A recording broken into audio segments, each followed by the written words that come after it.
നമസ്കാരം, ഭാഗ്യം ചാനലിലേക്ക് സ്വാഗതം. ഞങ്ങളുടെ ചാനൽ സബ്സ്ക്രൈബ് ചെയ്ത ഭാഗ്യം കിട്ടുമെന്നാണ് ഞങ്ങൾ പറയുന്നത്. അത് ഞങ്ങൾ സ്വയം പോയത്തി പറയുന്നത് വൃത്തികേടാണ്, ഔചിത്യമില്ല, ശരി, മോശമാണ്, സമ്മതിക്കുന്നു. പക്ഷേ ഇത് ഞാൻ പറയാതെ നിങ്ങളെങ്ങനെ അറിയും? അപ്പോൾ ക്ലിയറായിട്ട് പറയാം, ഭാഗ്യം ചാനൽ സബ്സ്ക്രൈബ് ചെയ്ത് നോക്കുക. ഓക്കെ, ഇപ്പോൾ ഒന്ന് സബ്സ്ക്രൈബ് ചെയ്യും. എന്നിട്ട് നിങ്ങൾ ചുറ്റിനും നോക്കുക. ഈ വീഡിയോ അവസാനിക്കുന്നവരെ എന്തൊക്കെ സംഭവങ്ങൾ നിങ്ങളുടെ ചുറ്റിനും നടക്കുന്നു എന്നുള്ളത് നോക്കുക. ഓക്കെ, പോസിറ്റീവായിട്ടുള്ള കാര്യങ്ങൾ ആണ് സംഭവിക്കുന്നതെങ്കിൽ തീർച്ചയായിട്ടും അൺസബ്സ്ക്രൈബ് ചെയ്യേണ്ട. അത് മാത്രമല്ല, ഒരു 2 മാസത്തേക്ക് ഒരു പരീക്ഷണം എന്നുള്ള നിലയിൽ എന്തായാലും ഒരു കളവൻ രാവിലെ കുളിച്ചൊരുങ്ങി അമ്പലത്തിലൊക്കെ പോയിട്ട് ഇത് പറയുകയാണ്. വിശ്വസിക്കുക, നിഷ്കളങ്കമായിട്ട് പറയുക, സ്ട്രെയിറ്റ് ഫോർവേഡാണ് നമ്മൾ. ഓക്കെ, അപ്പോൾ സംഭവം ഞങ്ങൾ പറയുന്നു, ഒരു 2 മാസം പരീക്ഷണത്തിന് വേണ്ടി സബ്സ്ക്രൈബ് ചെയ്യുക. നിങ്ങൾക്ക് ഇപ്പോൾ നിങ്ങളുടെ മനസ്സിൽ ഉള്ള ഏറ്റവും വലിയ ആഗ്രഹം നടക്കുകയോ അതിനുള്ള സാഹചര്യം ഒരുങ്ങുകയോ ചെയ്താൽ തീർച്ചയായിട്ടും ആ സബ്സ്ക്രിപ്ഷൻ തുടരുക. ഓക്കെ, വെറുതെ പറയുന്നില്ല, അല്ലെങ്കിൽ ഒന്ന് ചെയ്തു നോക്കുക നിങ്ങൾ. എന്തായാലും ഈ വീഡിയോയിൽ പറയുന്നത് സമ്മാനങ്ങൾ നൽകി ഭാഗ്യം നേടുക എന്നുള്ള, അതായത് ഞങ്ങളുടെ ചാനല് ഭാഗ്യം ചാനൽ. ഓക്കെ, ഇതിനകത്ത് എല്ലാ വീഡിയോയിലും പറയുന്നത് നിങ്ങളുടെ ഭാഗ്യം എങ്ങനെ വർദ്ധിപ്പിക്കാം. അത് തന്നെ ₹1 ചിലവുള്ളതല്ല, പക്ഷേ ഇതിനകത്ത് ചിലവുള്ള കാര്യമാണ്. എന്നാലും സംഭവം ഇതാണ്, സമ്മാനങ്ങൾ നൽകുക.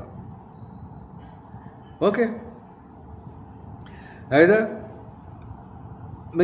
നിങ്ങളുടെ ബന്ധുക്കൾ, നിങ്ങളുടെ പരിചയക്കാർ, അയൽക്കാർ, ഇവരിൽ ശരി നല്ല സൗഭാഗ്യമുള്ളവരെന്ന് നിങ്ങൾക്ക് ബോധ്യം വന്നിട്ടുള്ള, ഒരുപാട് സൗഭാഗ്യങ്ങൾ നേടിയിട്ടുള്ള, ഇതിനകം നേടിയിട്ടുള്ള ആൾക്കാർക്ക് നിങ്ങൾ സമ്മാനങ്ങൾ നൽകുക. എന്ന് പറഞ്ഞു കഴിഞ്ഞാൽ, ഇപ്പോൾ എനിക്ക് പരിചയമുള്ള ഒരാളുണ്ട്. ഓക്കെ, വളരെ പ്രശസ്തമായിട്ടുള്ള ഒരു കുടുംബത്തിലെ അംഗമാണ്, ഒരു സ്ത്രീയാണ്. മിക്കവാറും ഞാൻ ആ സ്ത്രീയെ, ഒരു 40-45 വയസ്സുള്ള സ്ത്രീയാണ്. ഓക്കെ, വലിയ ഫാമിലിയിൽപ്പെട്ടതാണ്. ഓക്കെ, പ്രശസ്തയാണ്. ഓക്കെ, അപ്പോൾ ഇവരെ ഞാൻ ക്ഷേത്രത്തിൽ വെച്ച് മിക്കവാറും കാണും. ഓക്കെ, കാണുമ്പോൾ ഈ സ്ത്രീയെ കാണുന്ന ദിവസമെല്ലാം എനിക്ക് അസാധാരണമായിട്ടുള്ള രീതിയിൽ ഭാഗ്യങ്ങൾ ഉണ്ടാകുന്നതായിട്ട് ഞാൻ മനസ്സിലാക്കിയിട്ടുണ്ട്. ഇതുപോലെ നിരവധി ആൾക്കാരുണ്ട് എൻ്റെ ചുറ്റിലും. ഓക്കെ, അപ്പോൾ ഞാൻ ചെയ്യുന്നതെന്ന് പറയാം, ഇടയ്ക്കിടയ്ക്ക് എന്തെങ്കിലുമൊക്കെ ഗിഫ്റ്റ് കൊടുക്കും. എന്ന് പറഞ്ഞ് പ്രസൻറ്റേഷൻ ഗിഫ്റ്റ് കൊടുക്കുകയല്ല, മറിച്ച് കശുവണ്ടി പരിപ്പ്, അതുപോലെ ഫുഡ് ഐറ്റംസ്, പിന്നെ വസ്ത്രങ്ങൾ, സാരി, അങ്ങനെ വല്ലപ്പോഴൊക്കെ നമുക്ക് സാരിയൊക്കെ ഒത്തു വരുമ്പോൾ നമ്മൾ കൊടുക്കും. ഓക്കെ, ദാനം ചെയ്യുക. ഓക്കെ, ദാനം, അന്നദാനം എന്നാണ് പറയാവുന്നത്. എന്നാൽ തന്നെയും ഫുഡ് ഐറ്റംസ് മാത്രമല്ല, പല ഐറ്റം. പക്ഷേ ഒരിക്കലും നോൺ വെജ് കൊടുക്കരുത്, അതുപോലെ പേനയും കൊടുക്കരുത്. ഇതൊക്കെ ഞാൻ വേറൊരു വീഡിയോ പറഞ്ഞത്. അപ്പോൾ ഇവർക്ക് സമ്മാനങ്ങൾ കൊടുക്കുന്ന ദിവസം അപ്രതീക്ഷിതമായിട്ട് എവിടുന്നെങ്കിലും നമുക്ക് സാമ്പത്തികം മാത്രമല്ല ഭാഗ്യം, മനസ്സിലായില്ലേ? അതായത് ഒരുപാട് തരത്തിലുള്ള ഭാഗ്യങ്ങളുണ്ട്. ഓക്കെ, സമ്പത്തിന് പണമെന്ന് പറയുന്ന രൂപം മാത്രമല്ല, പല കാര്യങ്ങളും. ഇപ്പോൾ തന്നെ എൻ്റെ മകൻ്റെ വിവാഹം നടന്നു, അപ്രതീക്ഷിതമായിട്ടാണ് കാര്യങ്ങളെല്ലാം സംഭവിച്ചത്. അപ്പോൾ അങ്ങനെയൊക്കെയുള്ള കാര്യങ്ങൾ ചെയ്തു നോക്കുക. ഓക്കെ, സൗഭാഗ്യങ്ങളുണ്ടെന്ന് ഉറപ്പുള്ള നിങ്ങൾക്ക്, അതായത് ഒരു വ്യക്തിയെ കണ്ടു കഴിഞ്ഞാൽ കാഴ്ചയിൽ മാത്രമല്ല നമുക്ക് അവരുടെ ഒരു ജീവിത സാഹചര്യമൊക്കെ വെച്ച് നമുക്ക് മനസ്സിലാക്കാൻ പറ്റും ഭാഗ്യമുള്ള സ്ത്രീകൾ. അപ്പോൾ അങ്ങനെയുള്ളവർക്ക് നിങ്ങൾ സമ്മാനം കൊടുത്തു നോക്കാം. ഓക്കെ, അപ്പം എന്നിട്ട് ഒരാഴ്ച 2 ആഴ്ച ഒക്കെ ഒന്ന് നോക്കുക എന്തെങ്കിലുമൊക്കെ മാറ്റങ്ങൾ വരുന്നുണ്ടോ ആ ദിവസം തന്നെ.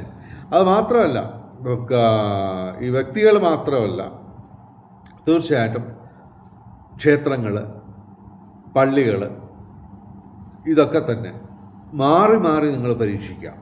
ഇപ്പോൾ എല്ലാ ദിവസവും നമ്മൾ ഒരു ക്ഷേത്രത്തിൽ തന്നെ പോവുക, അതല്ല, മറിച്ച് പ്രശസ്തമായിട്ടുള്ള നിരവധി അമ്പലങ്ങളും പള്ളികളും ഒക്കെ നമ്മൾ ജാതി മതമൊന്നും നോക്കണമെന്നില്ല, ഏത് ആരാധനാലയങ്ങളിലും നമ്മൾ പോവുക. അപ്പോൾ നമുക്ക് ഭാഗ്യങ്ങൾ വരുന്നുണ്ടോ എന്ന് നോക്കുക. ഓക്കെ, ഇപ്പം ഞാൻ ആദ്യം പറഞ്ഞു ഈ വീഡിയോ കണ്ടുകൊണ്ടിരിക്കുമ്പോൾ നിങ്ങൾ ചുറ്റിനും ശ്രദ്ധിക്കുക എന്തൊക്കെ സംഭവിക്കുന്നു. ഓക്കെ, വല്ല അടിയോ വഴക്കോ കണക്ക് അപ്പോൾ നിങ്ങൾ ഈ വീഡിയോ ഓഫ് ചെയ്തോളൂ. പക്ഷേ സംഭവം ഇതാണ്, നമ്മൾ നിരവധി വ്യക്തികൾ ഉണ്ട്, നിരവധി ആരാധനാലയങ്ങളുണ്ട്. അപ്പോൾ ഒരു ഉദാഹരണം പെട്ടെന്ന് ഞാൻ പറയാം, പെട്ടെന്ന് മനസ്സിൽ വന്ന ഒരു കാര്യം ഞാൻ പറയാം. എൻ്റെ മകൻ്റെ വിവാഹം, ഓക്കെ, അത് ഞങ്ങൾ ഒരു 3 വർഷം ഞങ്ങൾ കഠിന പ്രയത്നം ചെയ്തു. അതായത് ഒരു അറേഞ്ച്ഡ് മാരേജ് ഒത്തുകിട്ടാൻ വേണ്ടി നടന്നില്ല. ഞങ്ങൾ വളരെയധികം നിരാശരായി, ഞാനും എൻ്റെ ഭാര്യയും മകനും. എനിക്കൊരു മകനേ ഉള്ളൂ. അപ്പോൾ അയാളുടെ വിവാഹം ഒന്നും നടക്കുന്നില്ല. അപ്പോൾ ആരോ ഇങ്ങനെ പറഞ്ഞു കേട്ടു, രാമേശ്വരത്ത്, അതായത് നമ്മുടെ തമിഴ്നാട്ടിൻ്റെ അങ്ങേ അറ്റം, ഓക്കെ, ഞങ്ങളുടെ ഇവിടെ കൊല്ലത്തുനിന്ന് ഏകദേശം 400 കിലോമീറ്റർ ഉണ്ട്, 370 കിലോമീറ്റർ ഷോർട്ടസ്റ്റ് റൂട്ടാണെങ്കിലും അത് ചില ഭാഗങ്ങളിലൊക്കെ റോഡ് മോശമായതുകൊണ്ട് ഞങ്ങൾ 430 കിലോമീറ്റർ കാറിലാണ് ഞങ്ങൾ പോയത്. അത് തന്നെ പെട്ടെന്നൊന്നും നടക്കത്തില്ല കേട്ടോ. ഇതാ പൈസയൊക്കെ ഉണ്ട് കയ്യിൽ എന്നൊക്കെ വിചാരിച്ചിട്ട് നിങ്ങൾ രാമേശ്വരത്തോട്ട് പോകാൻ ഇറങ്ങി കഴിഞ്ഞാൽ ചിലപ്പോൾ നടന്നു തരത്തില്ല. ഞങ്ങൾ തന്നെ ഞങ്ങളുടെ കാര്യം ഞാൻ പറയാം. അതായത് ഞങ്ങൾ 3 തവണ എല്ലാം ഒത്തു വന്നു. മകന് ലീവ് കിട്ടുന്നതും കാശ് ഒക്കെ ഒത്തു വന്നതും എല്ലാം കൂടി 3 തവണ ഞങ്ങൾ ശ്രമിച്ചതാണ് രാമേശ്വരത്ത് പോകാൻ. പക്ഷേ ആദ്യത്തെ തവണ എന്തോ പെട്ടെന്ന് അവന് ഈ ലീവ് ഉണ്ടായിരുന്നിട്ടും അവൻ വർക്ക് ചെയ്യുന്നത് ഒരു ബ്രിട്ടീഷ് കമ്പനിയിലാണ്. അപ്പോൾ ഇംഗ്ലണ്ടിൽ നിന്ന് ഈ സായിപ്പന്മാരെ മറ്റോ പെട്ടെന്ന് അപ്രതീക്ഷിതമായിട്ട് അവരുടെ കമ്പനിയിൽ വരുന്നതായിട്ട് വന്നു. അതുകൊണ്ട് അവന് ലീവ് കിട്ടിയില്ല, അവരുടെ മീറ്റിങ്ങിൽ പങ്കെടുക്കേണ്ടി വന്നു. അങ്ങനെ പിന്നെ 2ാമത്തെ തവണ എല്ലാം ഒത്തു വന്നു. പക്ഷേ തമിഴ്നാട് ഭാഗത്ത് ഭയങ്കരമായിട്ട് എന്താ പറയുക, നമ്മുടെ കാലാവസ്ഥ, അതായത് ഭയങ്കര കൊടും മഴയും കാറ്റും വെള്ളപ്പൊക്കവും അങ്ങനെയൊക്കെയുള്ള കൺഫ്യൂഷൻസ് ഉണ്ടായി. അങ്ങനെ 2ാമത്തെ തവണയും പണമുണ്ട്, എല്ലാം ഉണ്ട്, പക്ഷേ രാമേശ്വരത്ത് പോകാൻ ചെല്ലാൻ ഒരു പ്രത്യേക ടൈമിലേ നടക്കത്തുള്ളൂ. എല്ലാം ഒത്തു വരണം. പണം മാത്രം ഉണ്ടായിട്ട് കാര്യമില്ല, ഭാഗ്യം വേണം. ഓക്കെ, ഭാഗ്യം വേണമെങ്കിൽ ഞങ്ങളുടെ ചാനൽ സബ്സ്ക്രൈബ് ചെയ്യണം. ഓക്കെ, അപ്പോൾ അങ്ങനെ ഞങ്ങൾ 3ാമത്തെ തവണ നടന്നു. അതായത് 2023 ഡിസംബർ 25-ാം തീയതി ക്രിസ്മസ് ദിവസം ഞങ്ങൾ അവിടെ രാമേശ്വരത്ത് പോയി ബലിയിട്ടു. 22 തീർത്ഥക്കിണറുകളുണ്ട് അവിടെ. അതിൽ കുളിച്ചു, തിരിച്ചു വന്നു. 26-ാം തീയതി രാത്രി ഇവിടെ തിരിച്ചു വന്നു. 27-ാം തീയതി മകൻ ജോലി സ്ഥലത്തൊക്കെ പോയി. ജോലി സ്ഥലത്ത് പോയി അവൻ അന്ന് അവിടെ ചെന്നപ്പോൾ കമ്പനിയിൽ എന്തോ ഈ ഫംഗ്ഷൻ നടക്കുകയാണ്. അതായത് ന്യൂ ഇയറും ക്രിസ്മസും ഒക്കെ ആയിട്ട് ബന്ധപ്പെട്ട് എന്തോ ഫംഗ്ഷൻ നടക്കുകയാണ്. അപ്പോൾ ഒരു പെൺകുട്ടി പാട്ട് പാടി. ഓക്കെ, അവൻ്റെ കമ്പനിയിൽ തന്നെയാണ് ആ പെൺകുട്ടി ജോലി ചെയ്യുന്നത്. പക്ഷേ ഇവർ 2 സെക്ഷനിലായതുകൊണ്ട് ഇവർ തമ്മിൽ കണ്ടിട്ടില്ല. ഓക്കെ, എന്നിട്ട് ഇവൻ ചെന്ന് ഇവന് അങ്ങ് ഇഷ്ടപ്പെട്ടു. ചെന്ന് ഇടിച്ചു കയറി പരിചയപ്പെട്ടു. എന്നിട്ട് മൂന്നാമത്തെ ദിവസം അതായത് ശ്രദ്ധിച്ചോണം, അതായത് രാമേശ്വരത്ത് ശിവലിംഗ പ്രതിഷ്ഠയാണ്. സീതാദേവിയും ഹനുമാനും പ്രതിഷ്ഠിച്ച ശിവലിംഗമാണ് അവിടുത്തെ പ്രധാന പ്രതിഷ്ഠ. ശിവനാണ്. ശിവൻ്റെ രീതി എങ്ങനെയാണ് അറിയാമല്ലോ. പെട്ടെന്നാണ് അനുഗ്രഹം വരുന്നത്. അതായത് അനുഗ്രഹിക്കാൻ റെഡിയാണെങ്കിൽ ആ സെക്കൻഡിൽ സംഭവം നടക്കും. അതായത് ഞങ്ങൾ രാമേശ്വരത്ത് ബലിയിട്ടു, 22 തീർത്ഥക്കിണറിൽ കുളിച്ചു, എന്നിട്ട് 26-ാം തീയതി വന്നു. തിരിച്ച് 27-ാം തീയതി കമ്പനിയിൽ എൻ്റെ മോൻ ചെന്നപ്പോൾ പെൺകുട്ടിയെ പരിചയപ്പെട്ടു. മൂന്നാമത്തെ ദിവസം അപ്പോൾ ഐ ലവ് യു എന്നൊന്നും പറഞ്ഞില്ല. പക്ഷേ മൂന്നാമത്തെ ദിവസം രാവിലെ വെളുപ്പിന് ഇവൻ ഈ പെൺകുട്ടിയെ സ്വപ്നം കണ്ടു. പിന്നെ അവനും അറിയിച്ചില്ലേ, ചെന്ന് ക്രാഷ് ലാൻഡ് ചെയ്തു. എന്നിട്ട് പറഞ്ഞ് എനിക്ക് കല്യാണം കഴിക്കണം എന്നൊക്കെ പറഞ്ഞു.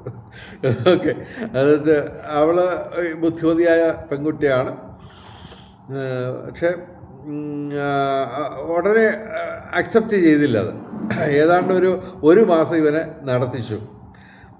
അപ്പോൾ അവൾക്ക് മനസ്സിലായി ഇത് ആൾ കുഴപ്പമൊന്നുമില്ല, ജെന്യുവിനായിട്ടുള്ള കേസാണ്. അങ്ങനെ പിന്നെയും കഥകളുണ്ട് അതുമായിട്ട് ബന്ധപ്പെട്ട്. എന്തായാലും സംഭവം നടന്നു.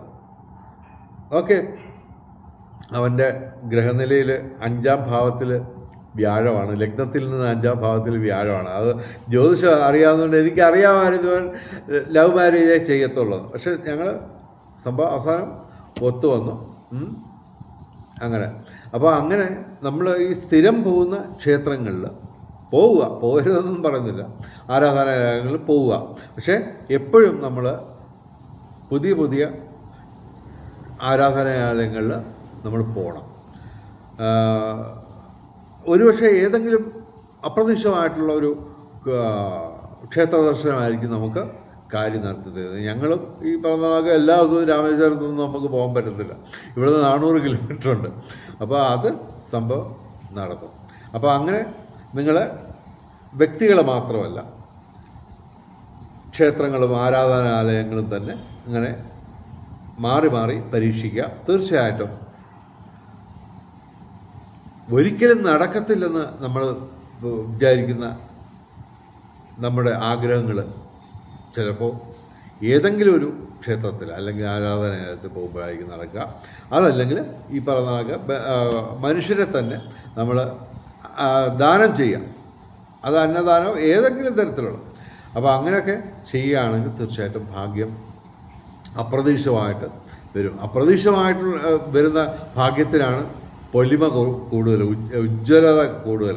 എന്തായാലും അതൊക്കെ അങ്ങനെ ഉള്ള ഭാഗ്യങ്ങളൊക്കെ നിങ്ങൾക്ക് നേടാൻ കഴിയട്ടെ എന്ന് പ്രാർത്ഥിക്കുന്നു. തീർച്ചയായിട്ടും ഞങ്ങളുടെ ചാനൽ ഒന്ന് സബ്സ്ക്രൈബ് ചെയ്യുക. പരീക്ഷണത്തിന് വേണ്ടി ഒരു 2 മാസത്തിനുള്ളിൽ നിങ്ങൾക്ക് ഏറ്റവും വലിയ ആഗ്രഹം നടക്കുകയോ നടക്കാനുള്ള സാഹചര്യം ഒരുങ്ങുകയോ ചെയ്യും. അപ്പോൾ ദയവായി എൻ്റെ ചാനൽ സബ്സ്ക്രൈബ് ചെയ്യുക. എല്ലാവർക്കും ഗുരുവായൂരപ്പൻ്റെ അനുഗ്രഹം കിട്ടട്ടെ എന്ന് പ്രാർത്ഥിച്ചുകൊണ്ട് വീഡിയോ അവസാനിപ്പിക്കുന്നു. നമസ്കാരം, ശുഭദിനം.